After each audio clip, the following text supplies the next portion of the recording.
Chapter 13. The Yuck Factor. If cleanliness is next to godliness, the trucking world must be hell on earth. There are no two ways about it. The trucking industry can be an unclean environment. Even if you're a clean person by nature, many of your fellow truckers aren't. What's so unclean about it? Let me count some of the ways. 1. Filthy drivers. 2. Less than ideal bathroom situations. 3. There's litter everywhere. 4. There are scores of smokers in the trucking industry. Unclean only to non-smokers, I suppose. And 5. Lot lizards. Yuck factor number 1. Filthy drivers. Let me start by saying that the vast majority of truckers don't deserve the stinky reputation, pun intended, they get when it comes to personal hygiene. While most of the truckers I run into don't smell like a crisp, clean Irish Spring morning, by and large they don't smell like a BO factory either. I can usually spot the few that do long before I can smell them.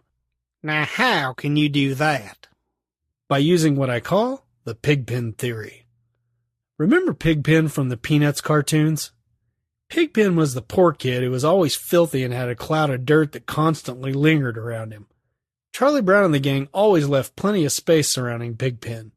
Even Snoopy, supposedly man's best friend, didn't get near him. Here's how the Pigpen theory works.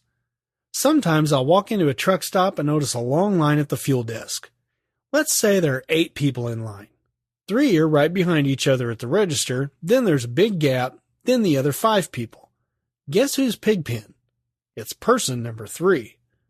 There's a big gap behind him because he stinks so bad.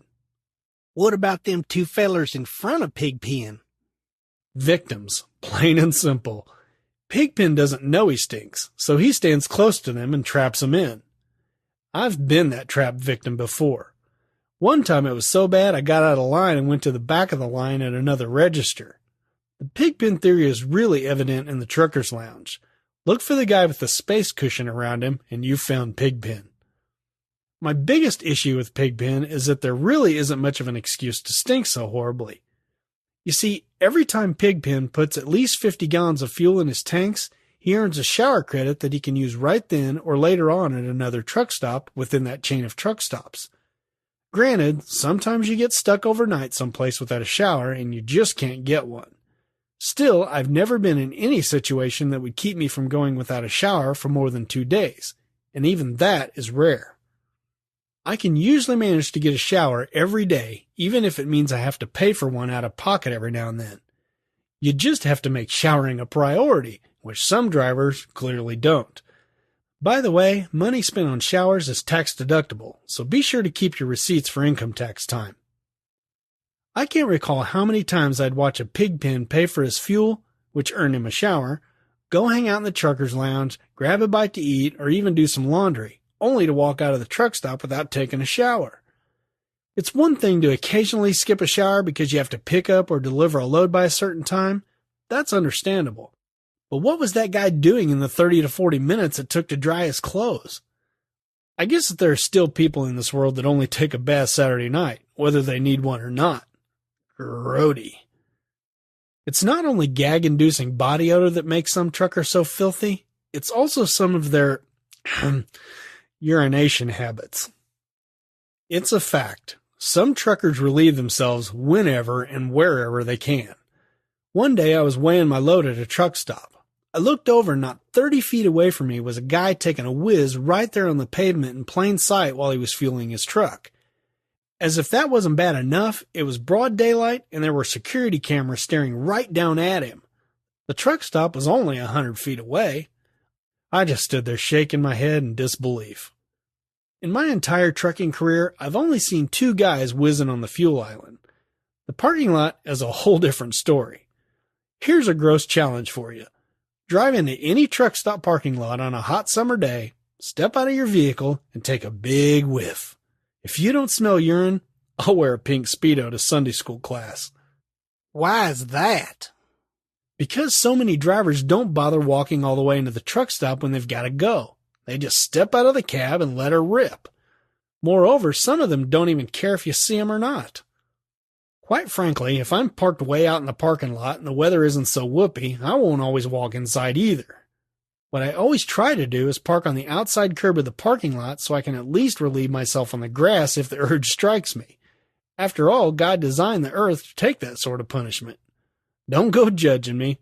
Where do you think the nature-loving hikers take a leak? However, if I'm forced to park in the middle of the parking lot where I'm surrounded by pavement, I'll get out and walk into the truck stop no matter how bad the weather. Or there's one other option. Here goes. Sometimes when you've got to go, you've got to go. We've all had those situations when you wake up and suddenly realize that you'll be lucky if you can make it to the bathroom without leaving a yellow brick road behind you. Now imagine that happening to you when you're 100 yards or more from the nearest bathroom, and you've got to get dressed first. Are you going to risk the sprint? I thought not. Enter the trucker bomb. One of the grossest aspects of trucking is the trucker bomb. There's no gentle way to put this, so here goes. Trucker bombs are containers filled with human urine. Gatorade bottles, juice bottles, soda bottles, and milk jugs get filled and tossed out onto the ground. I've also seen many a trucker pour trucker bombs out in the parking lots. I warned you about this chapter, but wait, it gets worse. I read in a trucking magazine that trucking bombs were given their names by the folks at the highway department who mow the grass along the highways. They call them trucker bombs because when they accidentally mow over one, it explodes, causing it to spray everywhere. Many times, this drenches the mowers and their riders in hot human piss that's been cooking in the sun for days on end. Sick amundo. I told you it got worse. Some states have found exploding trucker bombs to be such a problem that they've spent thousands of dollars on enclosed cabs for their mowers. I challenge any tax-paying citizen to put themselves in the shoes of those highway workers covered with human whiz and dispute that use of the tax dollar. Trucker bombs are part necessity and part laziness. There are times when you just can't hold it any longer, whether it's one of those morning surprises we were talking about or driving down the road. Sometimes you get stuck in traffic jams caused by construction or vehicle crashes for hours on end. My father-in-law tells a story about a traffic jam that he and my mother-in-law were trapped in when they lived in California. This was years before the evil overlord, the oldest daughter of the two, was a gleam in his eye. Traffic had been at a standstill for hours, and he couldn't hold it any longer. He had the little wifey empty her purse and proceeded to whiz into it. Isn't that lovely? I'm glad he could get away with that. The evil overlord would rather have my bladder explode than for me to take a leak in her Dooney and Burke. Then again, I think I would too. The surgery to fix my burst bladder would probably be cheaper than that wretched purse.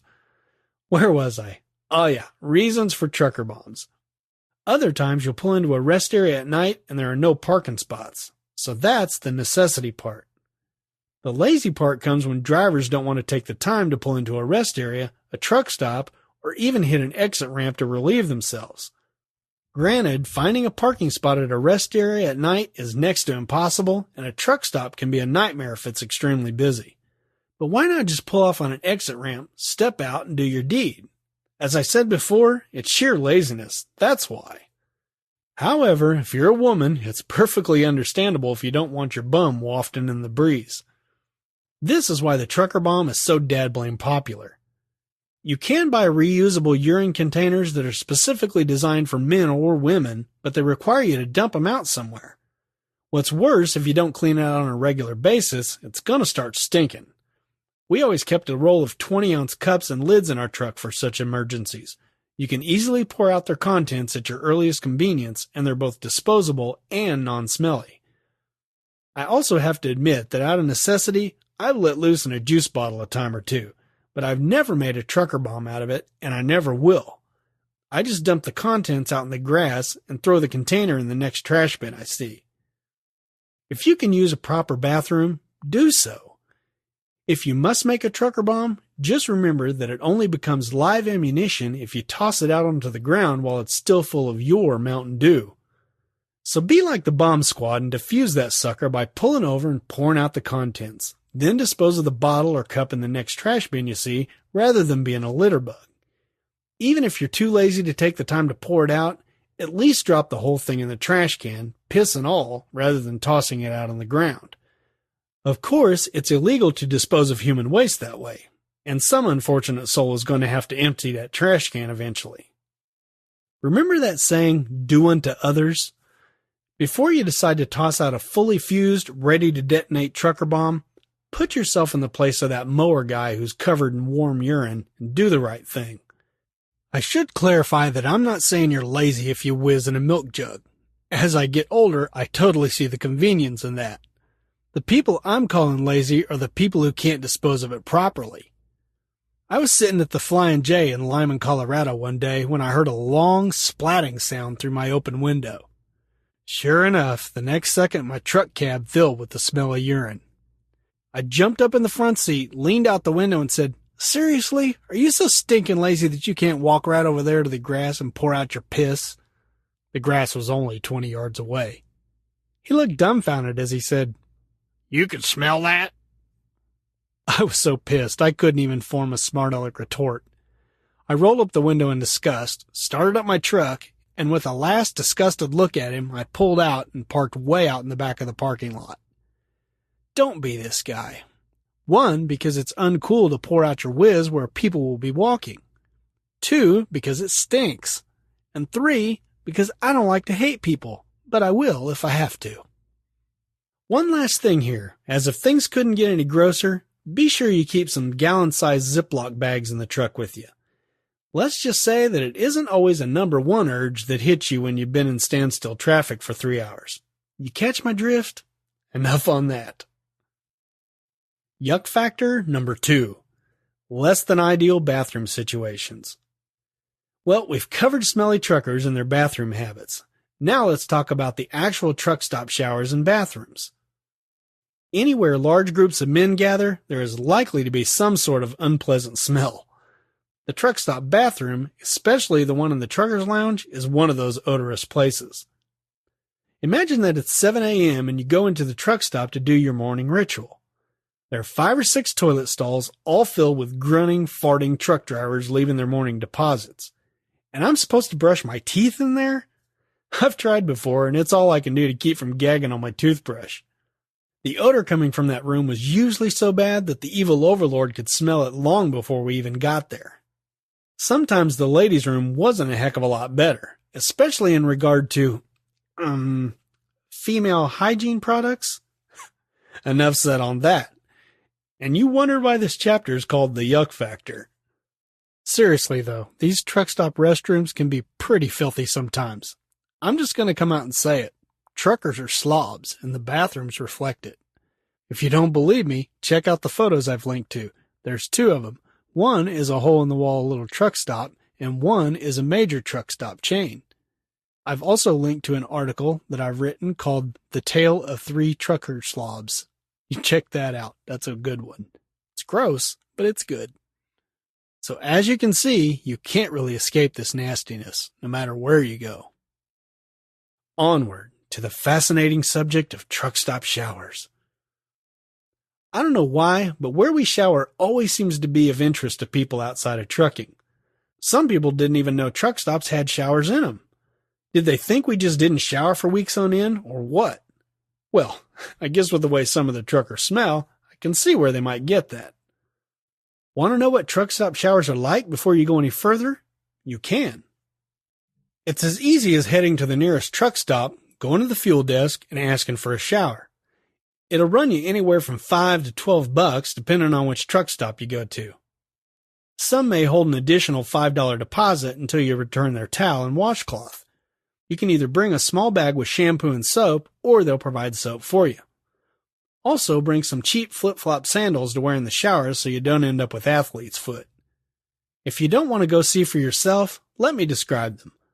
A few of the tiniest truck stops still have shower stalls like you might see at a campground. Of course, the men's and women's shower rooms are separated. Each section of showers are set up in one room with walls in between for privacy. Don't let this worry you, though. The communal shower setup is as rare as an unpredictable Rocky movie. The large truck stop chains such as Flying J, Love's, Petro, Pilot, and TA, or Travel Centers of America, all have private showers. You'll get a sink and mirror, a toilet, a shower, a towel, a washcloth, soap, and if some idiot hadn't broken them off yet, a few hooks to hang your stuff on.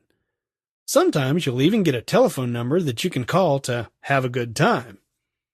Basically, if you've ever been in a hotel bathroom, you've been in a truck stop shower room. Cleanliness varies from place to place. A Flying J in one city might be spotless, and in the next city, it's less than desirable. The same goes for every chain. Unfortunately, you can't just pick a chain and know they'll all be clean every time. The cleanliness of the showers largely depends on two things. First, how long it's been since it's been remodeled. Naturally, the newer the better. The second is the quality of the porter or the maintenance person who cleans it. Having someone who gives a rip about their job enough to clean them well makes all the difference.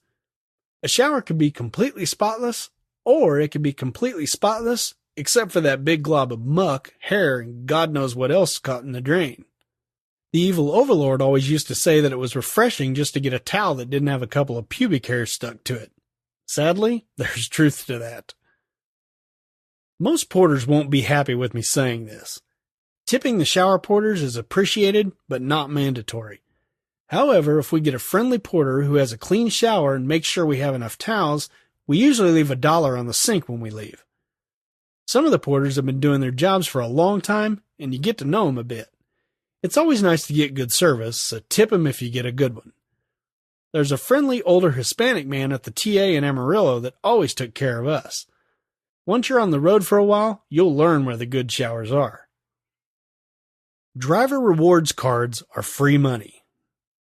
If or when you start driving, make sure you get a rewards card from each of the major truck stops as soon as possible. Each time you pump at least 50 gallons of fuel, you'll earn a free shower, possibly a free coffee or soda, and free money that you can use in the restaurant or convenience store. Usually you get 1 point or 1 cent for each gallon, so 50 gallons is 50 points or 50 cents. Now, that may not sound like much, but most trucks can hold 200 to 300 gallons. Over-the-road solo drivers fill up approximately every other day. Team drivers will fill up every day. Fill up twice, and you just got yourself a free value meal at the fast food place inside the truck stop. It adds up quicker than you might think, especially when one of the truck stop chains offers double points for a certain period of time. Remember, this truly is free money because as long as you don't own the truck, the company is paying for the fuel. They're paying, but the points go to the driver. Each truck stop chain does their program differently. With some, the money is available immediately by swiping your card at the purchase point. With others, you have to print out coupon vouchers at a kiosk inside the truck stop. If you're going to have a co-driver, make sure that when you get your rewards card, you ask the truck stop cashier how the shower credits and points work. For instance, at the time of this recording, all the major truck stops will issue each driver their own card, so when they fuel, they'll get points on their card. As for showers, when you fuel, it only issues 1 shower credit on your card. If you're a team operation, that 1 shower credit on your card is good for 2 showers, one for you and the other for your co-driver.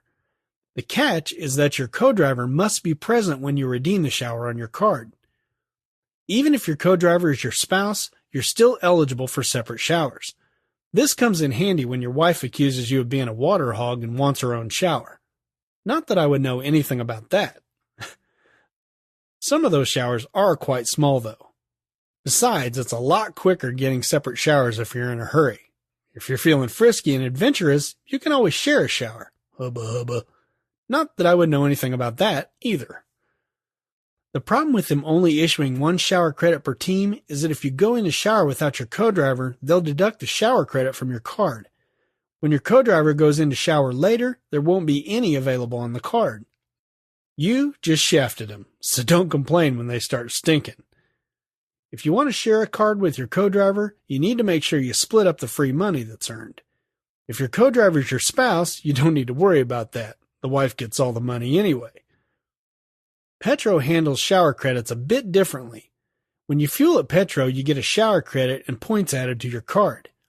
If you want to get a free shower credit for your co-driver, you're going to have to take his or her card into the cashier and have it added at the time you purchase the fuel. No points will be added to their card because they didn't fuel. You did. The next time you go to Petro, your co-driver may be the one to get the points.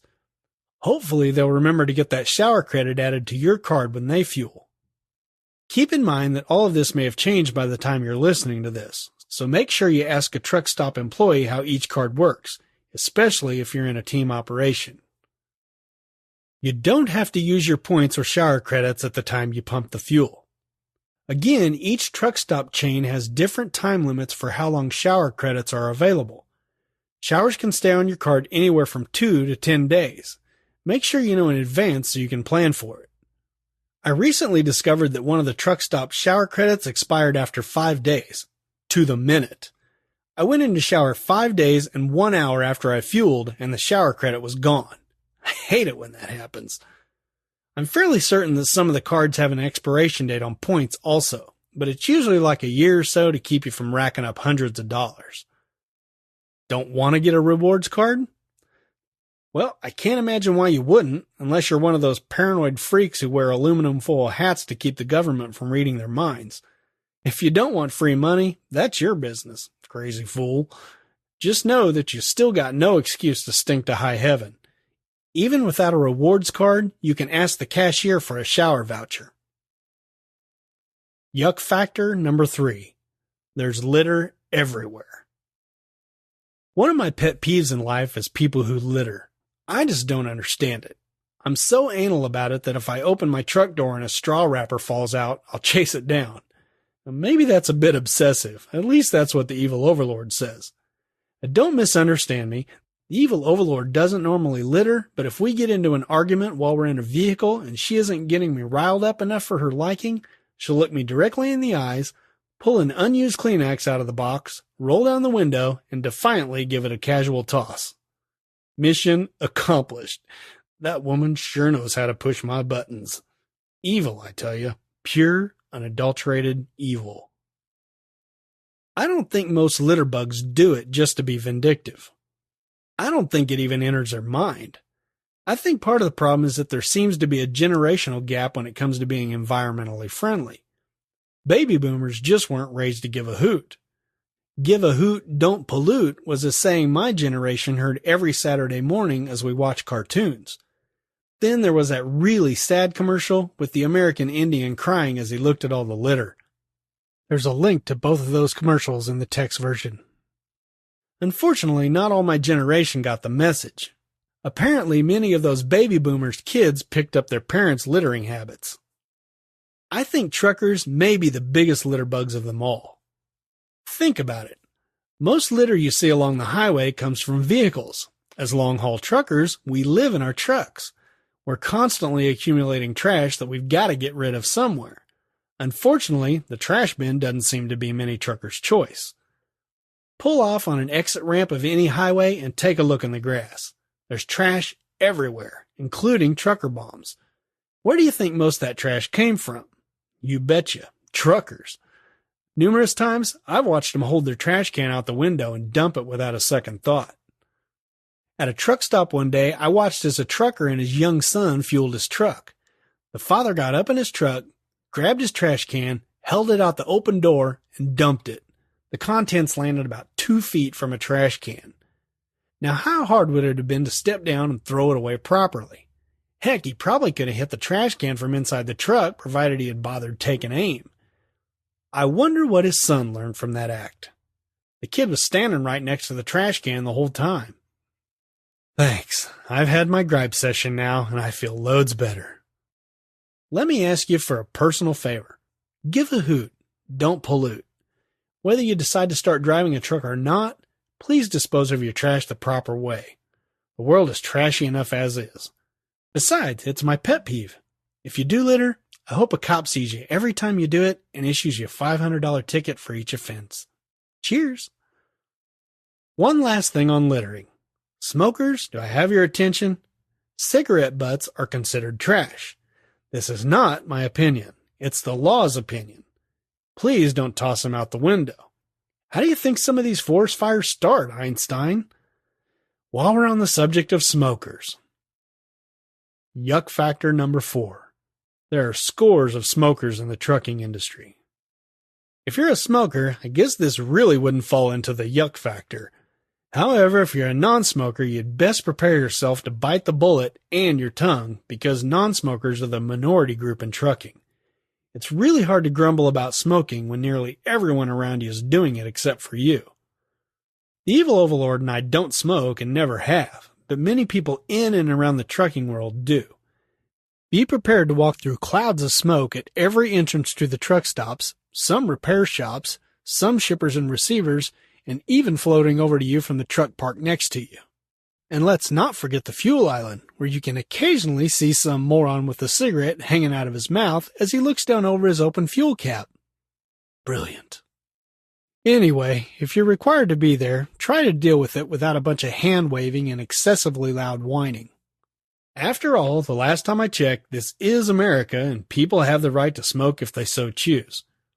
If you've got the option, go outside or hang out in your truck to get away from it. You don't want to be around a bunch of people who are rapidly dying anyway, do you? Okay, that was a sucker punch. Another place you may have to tolerate the smell of cigarette smoke is in the truck your employer assigns to you. You can ask for a truck that's never been smoked in, but good luck getting one. We've had companies who have swore up and down that the truck we were assigned has never been smoked in before. Maybe the average Joe, including myself, couldn't always tell, but you can't pull that crap with the evil overlord and her sniffer. Heck, her nose is so finely tuned that she's had bloodhounds beg her to swap noses. You can imagine how fun the truck cab is after I've had a healthy portion of ham and beans. Mark my words here, if a truck has ever been smoked in for any length of time, even the dullest of noses will smell it eventually. It gets down into the seats and in every fiber of the interior. No amount of cleaning or any ozone machine will get rid of it entirely. Your senses may become accustomed to it over time, but it'll always be there. When you get into a strange truck, you should always ask for a new mattress. That puppy soaks up smoke like a Harley-powered Hoover. Tossing the mattress out will help quite a bit, but the odor's still going to be there. Also, don't go into any company expecting to crawl into a brand new truck. That's only happened to us twice, and only then after we had a lot of experience to bargain with. You can bet your tail feathers that if a new truck is to be had, they'll put another driver in it before they give it to a new employee. Exceptions probably exist, but I wouldn't place any bets on it. Everyone knows that the current national trend is to make every public place a non-smoking atmosphere. We could argue all day whether this is a violation of a person's rights or not, and exactly whose rights it's violating, so we'll just skip it. The fact is that some of the big national truck stops have enforced these new anti-smoking ordinances for their entire building, while others haven't at all. Most of the truck stops fall somewhere in between. They may allow smoking, but only in certain parts of the building, such as the trucker's lounge or certain sections of the restaurant. The problem for the non-smoker is that nearly everything you've entered into the truck stop for is in these areas. Need to use the payphone? Need a shower? Want to play some video games? Want to watch some TV? That's all in the trucker's lounge. Want to grab a bite to eat? You may be fine during the day by sitting in the non-smoking section, but if you go in any time after 10 p.m. or so, expect to find the non-smoking section roped off for cleaning. Now, why is it always the non-smoking section that needs to be cleaned? Wouldn't you think the smoking section would be dirtier? Maybe they just gave up trying to keep it clean. You can surely tell that I'm not a smoker. Still, I don't think smokers are evil by nature. I've never had one intentionally blow smoke my way just to offend me. I know plenty of smokers, and they simply don't know how much their smoke spreads. They don't notice it because they're around it every second of every day. They just can't understand that a non-smoker can smell a smoker coming a mile away. So get used to smelling it. I will have to say that I've recently come across less secondhand smoke due to the growing number of smoke-free truck stops and shippers and receivers. So there's some good news for the non-smokers. I'd like to tell the smokers that I'm sorry, but that would be a big, fat, hairy lie. Yuck factor number 5. Lot lizards. What in tarnation is a lot lizard? Many people outside the trucking industry have heard that term, and interestingly enough, most people want to know if they really exist. So what is a lot lizard? And do they really exist? Yes, Sadly, they do. A lot lizard is a prostitute who solicits truckers in truck stop parking lots. They aren't shy about what they do either. Fast asleep in your bunk? Doesn't matter to them. They'll come up and pound on the side of your truck to wake you up and ask if you want some company. Their activity doesn't just take place at night either. If you don't want to be bothered, you can buy a "No Lot Lizard" sticker for your window, seriously, at many truck stops. But most lot lizards will ignore it and approach you anyway. For all I know, they can't read. I think it's more likely that they just don't care. Lot lizards come in all shapes and sizes, and ages. At a truck stop in Oklahoma City, I had two extremely young girls approach my truck late one night. Concerned about two young ladies walking around a dark truck stop parking lot, I rolled down my window to see if they needed help. Nope, they just wanted to know if I wanted some company. I couldn't believe it. Neither looked a day over 16 years old, and both were attractive young women. That's just sad. I later learned that many of these super young girls you find soliciting sex at truck stops are victims of human trafficking. For some reason, Oklahoma City seems to be a hotspot for this kind of activity. If I knew then what I know now, I'd have called the Truckers Against Trafficking hotline at 888-373-7888. This organization also provides education to anyone who will listen. There's a link to the Truckers Against Trafficking in the text. And if I might make a suggestion, go ahead and press pause and go enter that hotline number into your phone. That way it'll be easy to find when you really need it. I'm sure I speak for the Truckers Against Trafficking peeps when I say, thanks. While this is a sad situation for these young ladies, there are plenty more who are out here doing it willingly. Some of the ladies over at Truckers Against Trafficking don't like the fact that we truckers call these prostitutes lot lizards. Part of me agrees with them, but the other side of me doesn't have a problem disrespecting a bunch of women who have no respect for themselves. Sorry if that offends you, that's just the way I see it. While some of these lot lizards are quite young, there is also the extreme opposite. One bright sunny day at a truck stop in Ontario, California, an elderly woman approached my truck. People are always begging for money at truck stops, so I rolled my window down as she approached. She must have been at least 60 years old, possibly her upper 60s, and a hard 60 years it must have been. You can imagine my surprise when she pulled herself up onto my running board and without her dentures installed said, "I'll do you a favor if you'll do me a favor." Yuck, times 10. The evil overlord and I simply couldn't believe how old she was. I still have sweaty nightmares about that toothless old hag. Not all lot lizards are so hideous, though. In a truck stop in Las Vegas, an extremely attractive Latino woman drove up to the side of my truck in a Cadillac. Once again, it was broad daylight. Since most beggars don't drive Cadillacs, I figured she was going to ask for directions. Instead, she pantomimed oral sex. It totally caught me off guard. After I picked my jaw up off the floor and wedged my eyeballs back in their sockets, I shook my head no. She didn't give up. Out came a boob to try to entice me. It was a rather healthy boob, I might add. I declined again and immediately woke up the evil overlord so she could see what was happening, but she was too slow getting up and missed her. You snooze, you lose. Now you might think that you'd be safe from lot lizards if there's a lady co-driver present, but you'd be wrong. Another time in Las Vegas, a nasty-looking lot lizard asked me if I wanted some company. Trying to be polite, I said, "No thanks, I've got my wife with me." You'd think they'd do the trick, wouldn't you? Instead, she replies, "Does she want some company?" There's nothing quite like having your wife solicited by an ugly, spandex-clad bisexual with bad teeth. And just because I don't do the lot lizard thing doesn't mean no one does. At a truck stop outside of Louisville, Kentucky, the evil overlord and I watched as a lot lizard got out of one truck and into another right beside it. Both drivers met and jovially shook hands as she crawled into the second truck. You could tell just by watching that the two drivers knew each other as they made the transfer. Again, yuck, that's just nasty. Hey now, ain't you jumping to conclusions? How do you know she was a lot lizard? Two things, the way she was dressed and the fact that the second guy's truck began to rock not long after she got in it. Good enough? As South Park's Cartman would say, Don't question my authority. The point is that these lot lizards wouldn't be doing what they do if they weren't getting any business. Sadly, they are. Just be prepared so when you get asked if you want some company, you won't be shocked. Unless, of course, you do want some company, you sicko. Since we're talking about sex, this is a warning much like the one I issued for people who are overweight. Between lot lizards, truck stop magazine racks stocked with nudie mags, strip club advertisements, and adult bookstores with billboards boasting truck parking, there's a lot of temptation for the average man.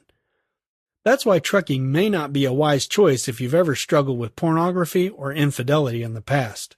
There's an awful lot of opportunity, and the only one to stop you is yourself. That isn't exactly easy, considering you can pretty much do anything you want out on the road without a risk of getting caught by the spouse. Please don't take this the wrong way. I don't mean this to be a positive thing, but I'm sure some of you are looking at it that way right now. Just remember what I said about divorce and trucking. Going whole hog is only going to make things worse. Grossed out yet? Well, if you ladies haven't given up on trucking after that chapter, you may be able to handle the trucking lifestyle. But is the trucking industry ready for you? Just how does a woman fare in a man's industry? Can a woman make it in trucking?